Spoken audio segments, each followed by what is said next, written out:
В эту пятницу, 16 мая, перед нами предстанет совершенно новый Аргун с комплексом зданий Аргун-Сити, обновленный современной архитектурой. И еще одна достопримечательность исламского мира – святыня Аргуна, мечеть имени Аймани Кадыровой. Грандиозное событие для всех мусульман.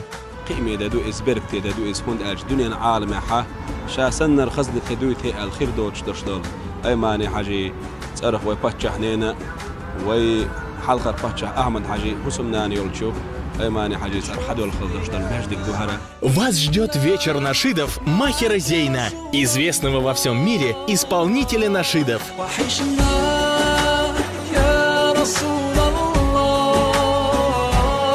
В честь открытия мечети имени Аймани Кадыровой. Светлый праздник для мусульман, жителей Чеченской Республики, а также многочисленных гостей. Аргун ждет вас 16 мая.